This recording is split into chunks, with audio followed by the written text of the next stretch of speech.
Chapitre 7. Le fonctionnement et le contrôle de la société. Premier point, les associés.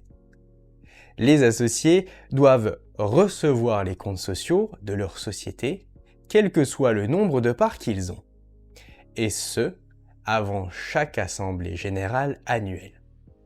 Si cette règle n'est pas respectée, la décision prise en AG peut être annulée. Imagine que tu sois associé dans une petite entreprise, même à 0,01%. Avant l'assemblée générale annuelle, tu as le droit de demander à voir les livres et documents de la société.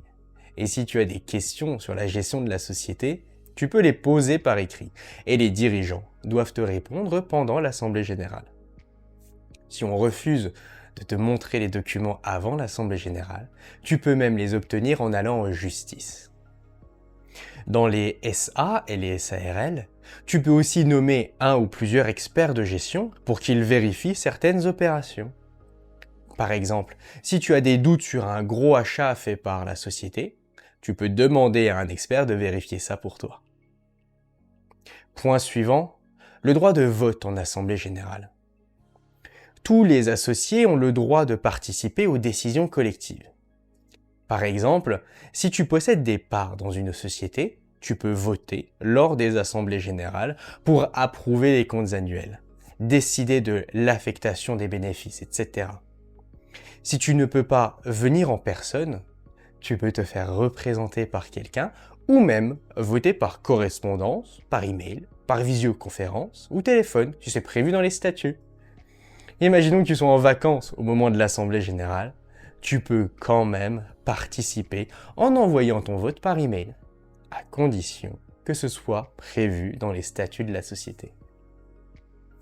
Point suivant, le droit au maintien de la qualité d'associé.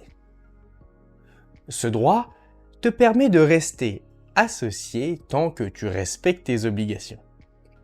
Par exemple, si tu as investi dans une société, tu ne peux pas être exclu sans raison valable. Dans les SAS, les statuts prévoient des clauses d'exclusion, mais elles doivent être légales. Point suivant, le droit de ne pas être contraint à une augmentation des engagements. Personne ne peut t'obliger à augmenter tes engagements financiers sans ton consentement. Par exemple, si la société décide d'augmenter le capital, tu n'es pas obligé de souscrire à cette augmentation. Point suivant. Les droits financiers des associés. En échange des apports à la société, tu reçois des parts sociales ou des actions. Tu as donc des droits patrimoniaux sur ces parts. Par exemple, tu peux les vendre, les donner ou les utiliser comme garantie. Le droit au dividende. Le dividende, c'est quand tu perçois une partie du bénéfice de la société. Si la société réalise des bénéfices, l'Assemblée générale peut décider d'en distribuer une partie sous forme de dividende. Par exemple, si tu possèdes 10% des parts de la société, tu recevras 10% des dividendes. Hop hop hop! Si cette vidéo te plaît, sache qu'elle est issue de ma formation sur le DCG-DSCG. Sur cette formation, tu y retrouves toutes les vidéos de tous les cours, mais aussi tous les cours en audio et en PDF. Et puis évidemment, tout est mis à jour régulièrement. Et puis c'est même pas tout, tu vas y retrouver des vidéos bonus pour t'aider à préparer efficacement ton épreuve, des fiches de révision, des flashcards et un accès direct pour me contacter si tu as besoin d'aide. L'aide, ça peut être t'expliquer ou te réexpliquer un point du cours que t'as pas bien compris, aborder avec toi un sujet complémentaire qui n'est pas disponible en vidéo parce que tu veux approfondir un cas particulier par exemple, te guider dans ton planning de révision, ou même analyser avec toi une correction d'exercice que tu n'arrives pas à comprendre. Alors si tu veux profiter de l'intégralité du cours et de tous les avantages qui vont avec, clique sur le premier lien en description et rejoins-moi. Allez, on retourne au cours maintenant.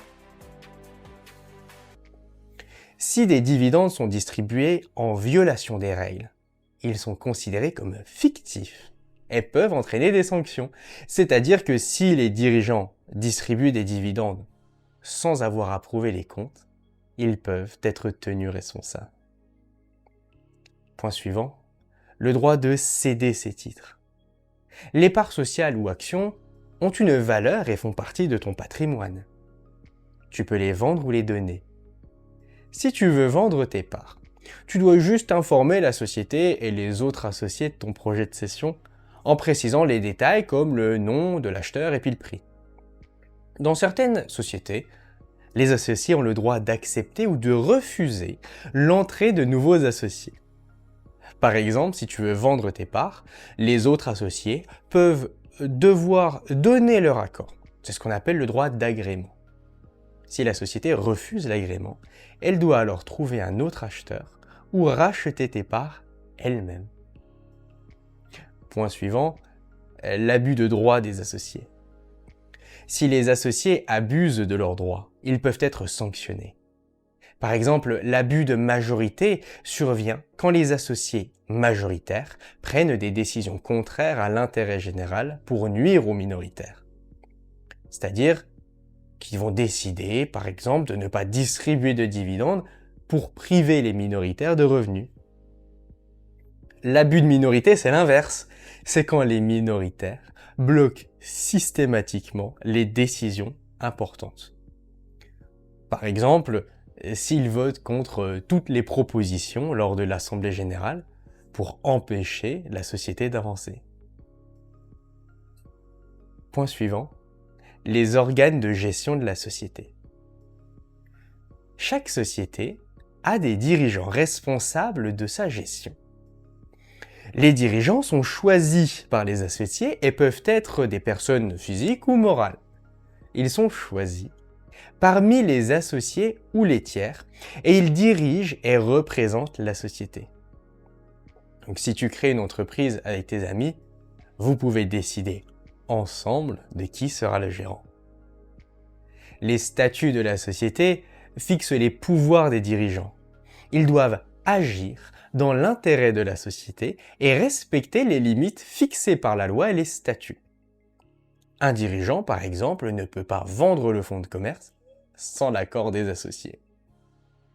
Enfin, le mandat des dirigeants peut prendre fin à l'arrivée du terme, donc à la date prévue, en cas de démission, de révocation ou d'empêchement personnel. Et dans ce cas-là, la société doit nommer un nouveau dirigeant. Point suivant, la responsabilité des dirigeants. Les dirigeants peuvent être tenus responsables civilement et pénalement pour leurs actions. Un gérant qui commet une faute de gestion peut être tenu responsable et devoir indemniser la société ou les tiers lésés. Le dirigeant engage sa responsabilité civile pour faute de gestion, infraction à la loi ou au statut. Par exemple, s'il ne gère pas bien la société, il peut être poursuivi en justice. Le dirigeant est responsable pénalement des infractions commises pour le compte de la société. Donc s'il fraude, il peut être condamné pénalement. Et le dirigeant peut être responsable envers les tiers s'il commet une faute personnelle grave. Par exemple, s'il trompe intentionnellement un client,